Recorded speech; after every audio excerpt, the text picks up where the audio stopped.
História železníc sa u nás datuje už od roku 1840, kedy sa začala používať prvá konská železnica na území vtedajšieho Uhorska, spájajúca Bratislavu so Svätým Jurom.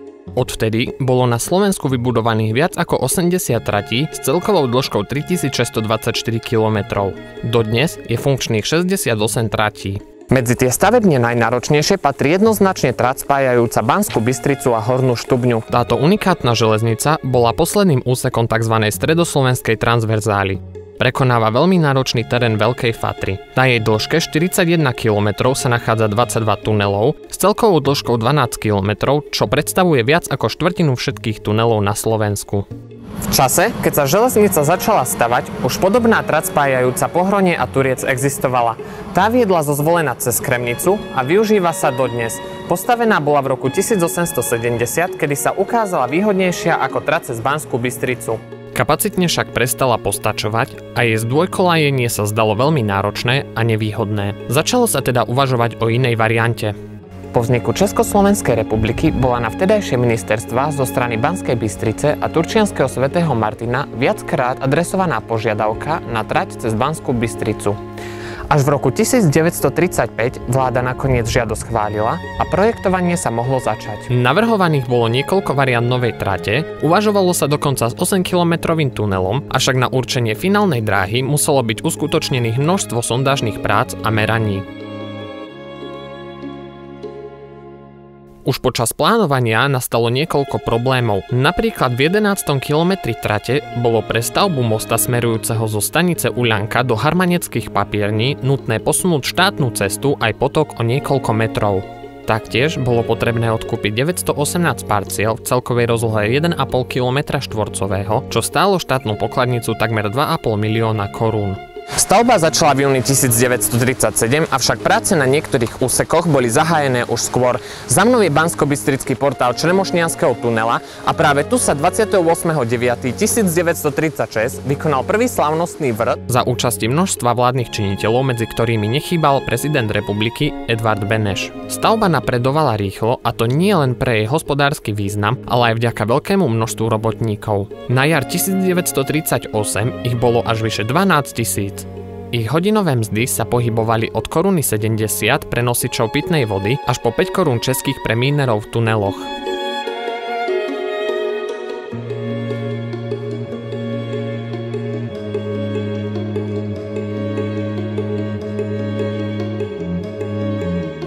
Práve sa nachádzam na základoch jedného z 220 robotníckych barákov v nedalekom Harmanci, ktoré boli postavené pre zjednodušenie dochádzania na stavbu.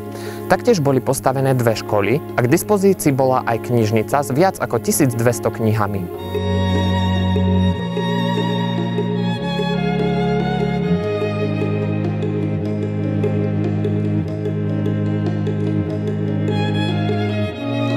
V malej obci Čremošné, nedaleko Turčianskych Teplíc, ešte stále žijú príbuzní robotníkov. Manžel pani Alžbety pracoval na stavbe Čremošnianskeho tunela. Už mali sa spojiť tí robotníci, jedni z jednej strany, druhý z druhej, takže len pol metra bol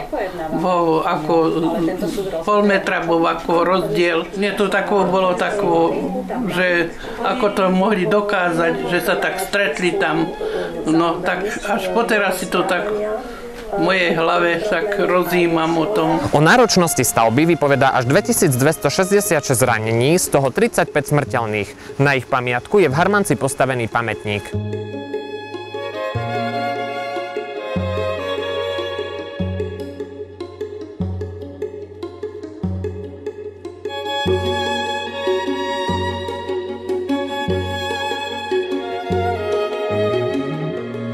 Trať bola dokončená a odovzdaná do prevádzky 19.12.1940, 6 mesiacov po stanovenom termíne dokončenia. Dôvodom oneskorenia boli tuhé mrazy, ktoré znemožňovali prácu v zamrznutých tuneloch.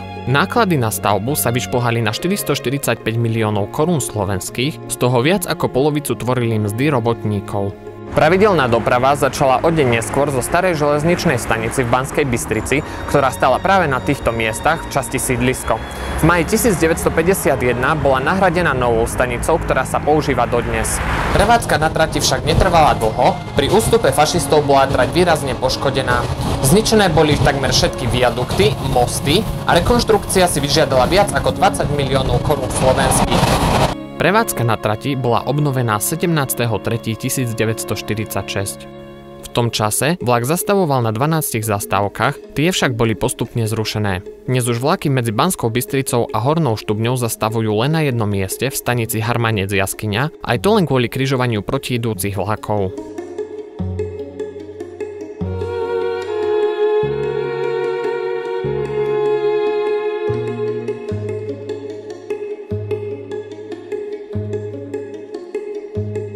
V tejto stanici sa na stavanie výhybiek používa už takmer historické mechanické zabezpečovacie zariadenie.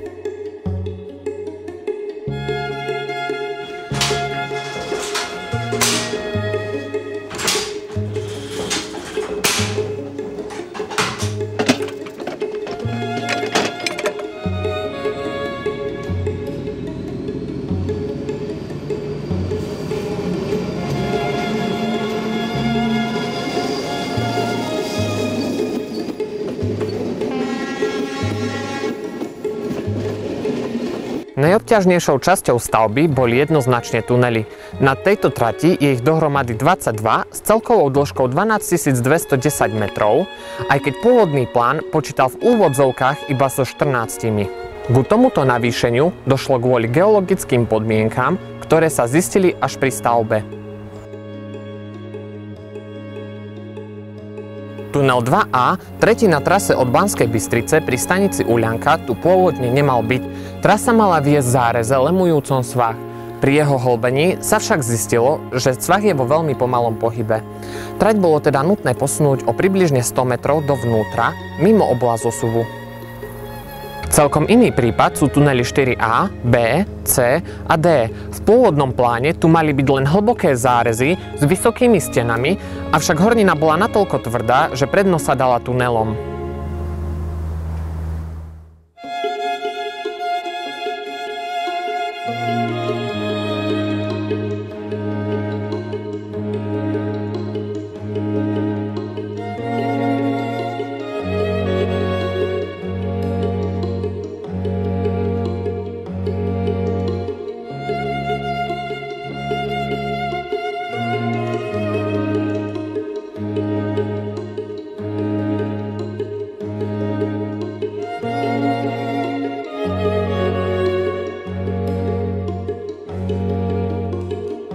Ďalšou zaujímavosťou sú tunely 8A a 8B, ktoré spolutvoria viac ako 180 stupňový oblúk. Zachádzajú hlboko do údolia z dôvodu nadobudnutia potrebnej nadmorskej výšky.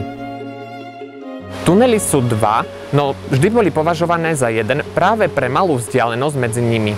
Vďaka tomu, že medzi týmito tunelmi preteká rieka Bystrica, sa tu naskytuje zaujímavý pohľad, ktorý vnímajú najmä rušňovodiči. Volali sme to, že tam tečie voda hore kopcom. Je to medzi dvoma tunelmi tečie potok a je tam taký krásny optický záber. Keď sa vlak vyrúti z jedného tunela, kým behne do druhého, tak opticky to skutočne vyzerá tak, že potôčik, ktorý tam tečie, tak tečie proti svahu a nie dole zo svahu. Je to spôsobené tým, že vlak je naklonený.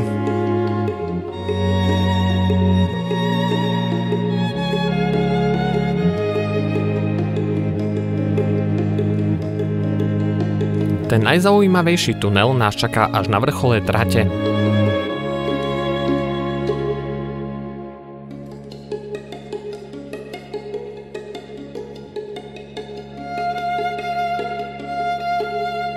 Svojou dĺžkou 4698 metrov je najdlhší na Slovensku. V súčasnosti nesie názov Čremošniansky, no v minulosti mal názov tunel Edvarda Beneša, ale aj tunel Andreja Hlinku. Nad jeho portálom sú ešte stále viditeľné skoby, na ktorých bol pripevnený nápis. Pred jeho razením bol pomocou len 9 vyvrtaných sond zhotovený geologický prierez, ktorý sa od skutočnosti líšil len veľmi málo a na základe ktorého sa určilo smerovanie osy tunela. Tak ako studňa, aj tunel zachytáva spodnú vodu a práve preto bolo potrebné určiť jej množstvo. Prieskumom sa zistilo, že ide o približne 330 litrov vody za sekundu z celého tunela. Počas razenia bol odtok krátkodobo až 800 litrov za sekundu a miestami sa vyskytli také silné vývery vody, že robotníkovi na čele tunela prúd vytrhol z rúk zbíjačku a voda striekala do vzdialenosti pár metrov aj niekoľko hodín.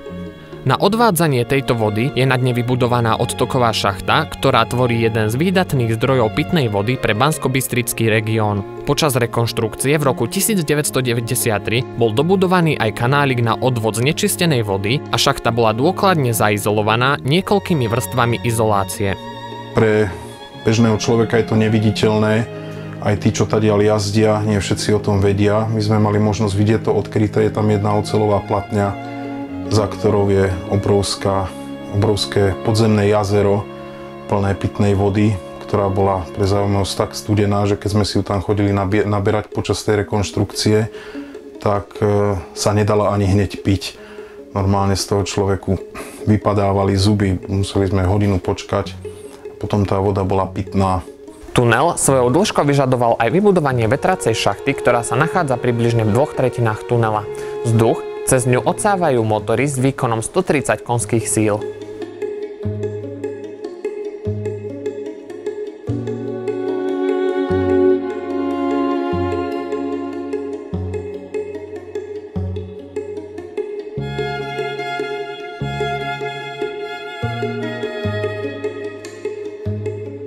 Toto je zariadenie, ktorým sa ovláda vlastne tá šachta, čo je v tuneli. Kedy si vrajím na tej šachte, že boli normálne ľudia, ktorí 24 hodinové mali služby a ovládali proste ten veľký ventilátor. A teraz to zapíname tak sporadicky proste. Keď príde viacej vlakov, tak zapneme a vypneme.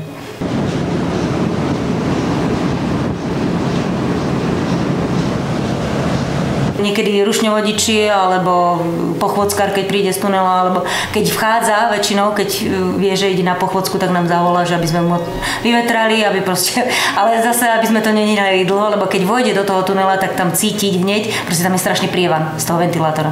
Takže proste ako on si vždycky byť na 15 minút vyvetrať a potom vypnúť.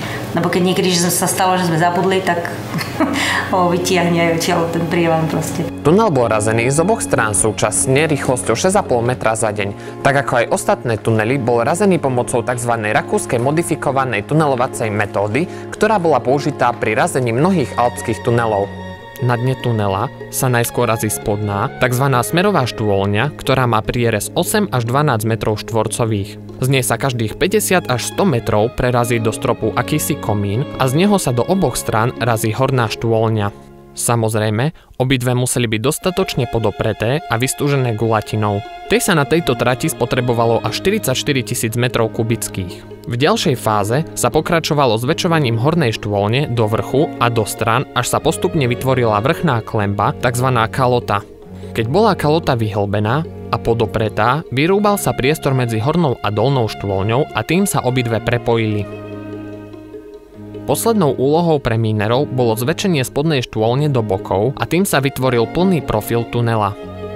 Nakoniec nasledovalo obmúrovanie od spodu až ku kalote a vybudovanie železničného zvršku, teda kolajníc. Celý proces prebiehal v pásoch. Zjednodušene, dĺžka tunela sa rozdelila približne na 8 metrov dlhé úseky, pásy, a vďaka tomu mohlo razenie postupovať plynule. V poslednom páse sa razila smerová štôľňa, kým v páse pred ním sa razila vrchná štôľňa, ešte skoršom sa už hlbila kalota. Napriek tomu, že robotníci pracujúci na čermošnianskej strane prekonávali lomný velety, teda sa preklopili zo stúpania do klesania, pri prerazení smerovej štôľne dňa 28.8.1938 boli odchýlky len 28 mm do strán a 5 mm do výšky.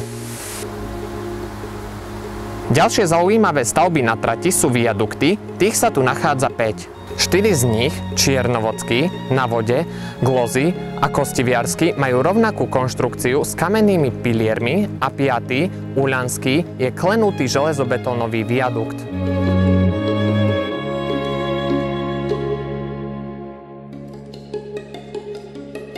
Nosníky železných konštrukcií boli nitované až na ich mieste vo výške na drevených lešeniach. Výnimkou bol len viadukt na vode, ktorý bol zmontovaný na zemi a až potom vyzdvihnutý na piliere.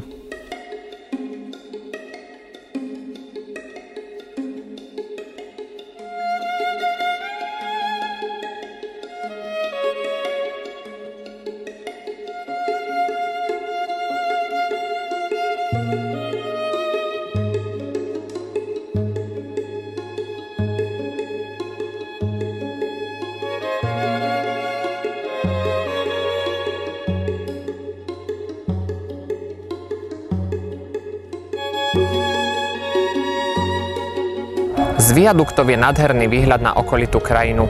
Zaujímavý pohľad sa naskytne najmä z toho Uľanského, z ktorého si môžete pozrieť stanicu Uľanka z táčej perspektívy.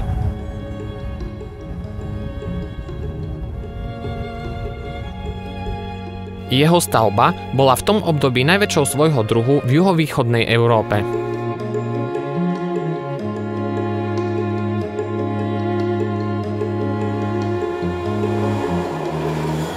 Prejsť túto trať bolo svojím spôsobom náročné. Bolo to treba aj dobrú techniku dodržať a bolo sa treba veľmi dobre sústrediť, lebo na tom sklone, ktorý tam je, ktorý dosahuje miestami až 19 promil až 21 na jednom úseku, s vlakmi, ktoré sme tam vozili, ktoré niekedy mali až 2200 tón, nebolo to vôbec jednoduché. Jedna z vecí, ktorú tiež málo kto vedel tak prežívať, bolo opustenie tých hôr. A mnohí určite poznajú pesničku od Nedviedovcov, kde sa spieva nad Banskou Bystrici je noc. A my sme vedeli práve ten okamih tak precítiť možno viac, keď to zaznelo, pretože sme sa rútili dole tým kopcom s vlakom a stále sme vlastne išli v tuneloch, v úbočiach, v tme a zrazu sa tie hory rozostúpili a bolo tam krásne vidieť celú Banskú Bystricu. To bol taký okamih, ktorý som mal vždy veľmi rád, hlavne v noci. To veľmi dobre vyznelo, tie svetlá mesta. Pozoruhodné sú rozhodne aj množstvá materiálu, ktoré sa na stavbu tejto náročnej trate použili. Viac ako 700 000 metrov kubických kameňa, takmer 2000 tón železa a viac než 40 000 tón koľajiva. 99 000 metrov kubických štrku a až 72 000 podvalov. Materiál bol na stavbu dopravovaný po starej 12-kilometrovej miestnej železnici Banská Bystrica Harmanec Papiereň. Postavená bola v roku 1913 pre potreby harmaneckej papierne a starých lesov. Po dokončení novej železnice bola táto trať demontovaná až po Papierne, kde sa na pôvodnú trať napojila koľaj z novej trate.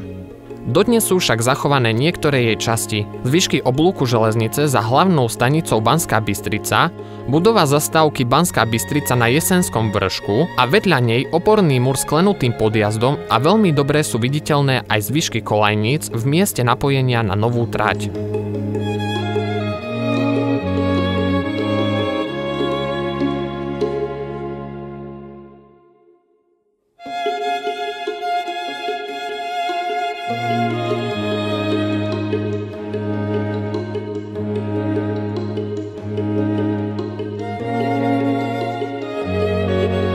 Táto trať sa svojimi najrozhodne nemá za čo hanbiť. Ešte aj dnes je veľmi dôležitou dopravnou tepnou spájajúcou Turiec a Pohronie. V súčasnosti tu premáva 8 párov zrýchlených vlákov, ktoré denne prevezú 1500 cestujúcich.